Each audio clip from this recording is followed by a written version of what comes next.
नमस्कार दोस्तों, मैं आपका गाइड उजांक और आज मैं आपसे बात करने जा रहा हूं कि ऑप्शनल के जब चुनाव हम करते हैं तो उसमें ज्योग्राफी ऑप्शनल एक बहुत ही अच्छा विषय क्यों होता है और किस प्रकार ये स्कोरिंग होकर आपको हर तरह से आपकी सिलेक्शन में मदद करता है। साथ ही साथ मैं आपको बताऊंगा कि इसके लिए महत्वपूर्ण किताबों का अध्ययन हमें कैसे करना है और कौन सी महत्वपूर्ण किताबें हैं जिसके साथ आप शुरुआत कर सकते हैं। आइए सबसे पहले हम समझते हैं कि ज्योग्राफी ऑप्शनल महत्वपूर्ण क्यों है।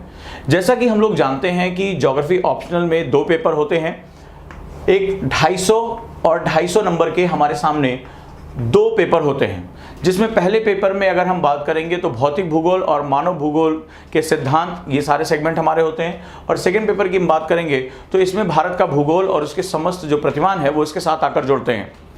अब अगर हम बात करेंगे तो ज्योग्राफी ऑप्शनल लेने से आपको क्या लाभ हो सकता है।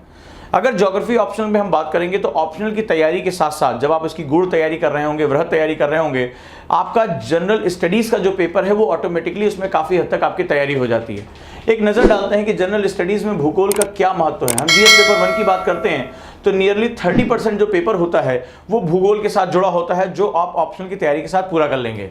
अगर हम जीएस पेपर 2 की बात करेंगे, जियोपॉलिटिक्स में अगर आएंगे तो लगभग 20% पेपर आपका जनरल स्टडीज 2 का पूरा हो जाता है।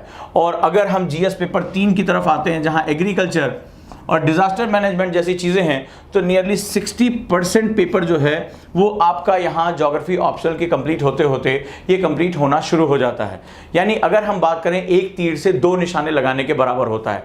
जहाँ पर आप देखते हैं कि आप जब ऑप्शनल की तैयारी कर रहे होते हैं 500 नंबर की, वहीं साथ ही साथ आपका जीएस का पेपर भी तैयार होना शुरू हो जाता है। और पिछले 2-3 सालों से एक नया ट्रेंड आया है एसए का पेपर।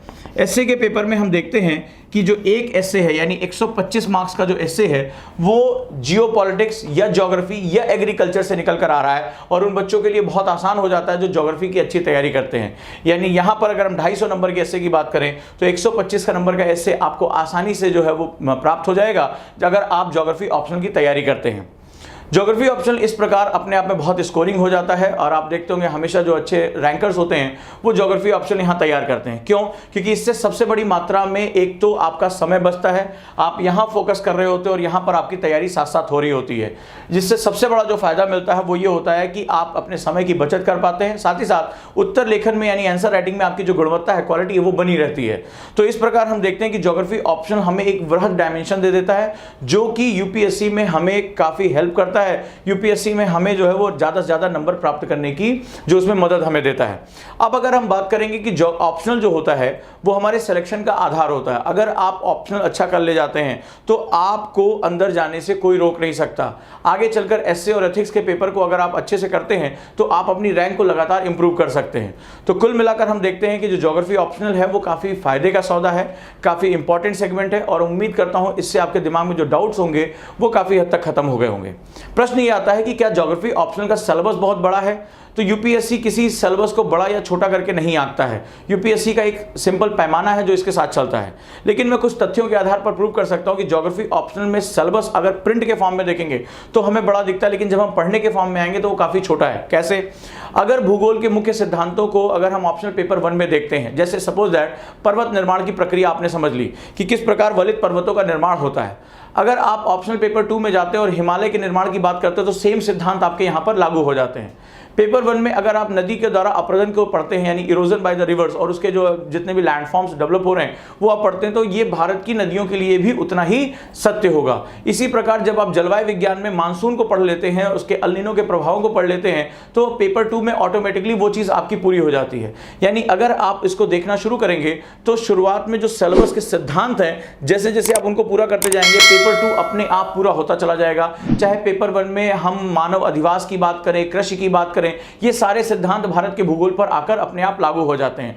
यानी अगर आपने पहले पेपर में ठीक से तैयारी कर ली तो पेपर 2 में अगर आप समसामयिक यानी करंट चीजों को जोड़ देते हैं आपकी अब तैयारी बहुत ही कम समय में हो जाती है। यानी ये जो सिलेबस होता है ज्योग्राफी का वो इस तरह चलता है,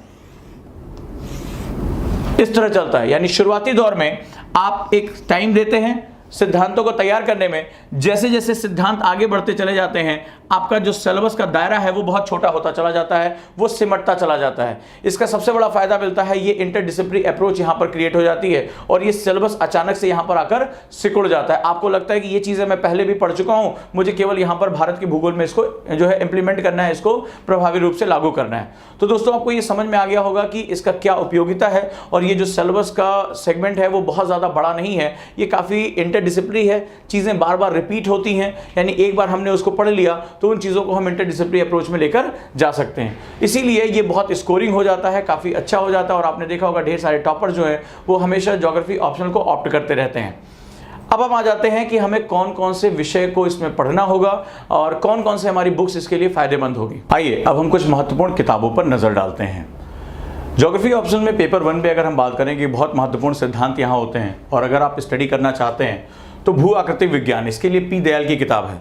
कई बार सविंदर सिंह किताब का नाम लिया जाता है, बहुत अच्छी किताब है, लेकिन अगर आप स्व अध्ययन कर रहे हैं तो अगर किताब की भाषा पे बात करेंगे तो पी दयाल की भाषा अपेक्षाकृत सरल है, जिसको आप आसानी से पढ़कर समझ सकते हैं।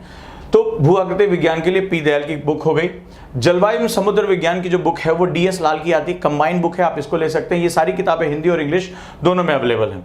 पर्यावरण यानी जैव भूगोल की बात करें तो सविंदर सिंह, पर्यावरण और जैव भूगोल ये 2 यूनिट हैं, सविंदर सिंह की बुक यहाँ पर काफ़ी अच्छी हो जाती है। मानव भूगोल की बात करें तो माजिद हुसैन, ये किताब अच्छी है। अधिवास भूगोल की बात करें तो SD मौर्य, काफ़ी अच्छी बुक है। और आर्थिक भूगोल की बात करें तो काशीनाथ सिंह। तो ये किताबें जो हैं वो आपके पेपर 1 को तैयार करने में एक महत्वपूर्ण आधार आपको प्रदान करती हैं। इसके बाद मॉडल्स और नियमन की बात करें तो इसके लिए बहुत सी किताबें आती हैं, इसमें माजिद सर की भी एक किताब बहुत अच्छी है, उसको भी आप पढ़ सकते हैं। और वो उसको कोशिश करिएगा कि सबसे लास्ट में आप उसको पढ़ें, उसको सबसे जो है जब ये पूरे सेगमेंट्स खत्म हो जाएं और आपके पास एक तैयारी हो जाए तो उसके साथ साथ आप उसकी तैयारी कर सकते हैं। अब ऑप्शनल पेपर 2 की बात करते हैं भारत के भूगोल में। तो भारत के भूगोल में से कोई भी आप एक किताब देख सकते हैं। माजिद हुसैन की किताब आती है, उसको आप पढ़ सकते हैं, या RC तिवारी की किताब आती है, उसको भी आप पढ़ सकते हैं। तो दोनों में आप अपने चयन के हिसाब से हिंदी और इंग्लिश दोनों में आप इसको देख सकते हैं। जनसंख्या भूगोल के लिए चांदना की बुक आती है, चांदना की बुक को आपको रेफर कर सकते हैं। साथ ही साथ जो सेकंड पेपर है वो कंटेम्प्रोरी, और इसके लिए आपको भूगोल और आप एक मैगजीन आती है, बहुत ही प्यारी मैगजीन है जो आपकी काफ़ी डायमेंशन कवर करती है, उसको आप देख सकते हैं। और एक कुरुक्षेत्र आती है, गवर्नमेंट का पब्लिकेशन है, इसको भी आप देख सकते हैं। तो ये जो किताबें हैं इसके माध्यम से आप भारत का भूगोल आप आसानी से तैयार कर सकते हैं। कुल मिलाकर लगातार जो है वो प्रश्नोत्तर की श्रृंखला आपको लगातार करते रहना है, और इसीलिए जो आंसर राइटिंग आपकी जो एस्टेब्लिशमेंट है उसमें एक अच्छा प्रभाव पैदा करने की जो क्षमता है, इसके लिए मैं रेगुलर एक वीडियो लेकर आ रहा हूं, ताकि आपको मैं एक प्रश्न आप भूगोल के सामने आपके रखूंगा और आप वीडियो पॉज करके आप उसके प्रश्नों को जो है आंसर लिखिए, और फिर मैं उसका जो एक मॉडल आंसर दूंगा, ताकि आप इसके साथ जुड़े रहिए, ताकतवर बनिए। और ज्योग्राफी ऑप्शन एक ऐसा ऑप्शन है जो आपकी सफलता का आधार बन सकता है, UPSC का गेट आपके लिए खोल सकता है, बशर्ते आप इसमें जो है वो एक सिस्टमैटिक, एक रणनीतिक तरीके से कम समय में अच्छी तैयारी करना शुरू कर दीजिए दोस्तों।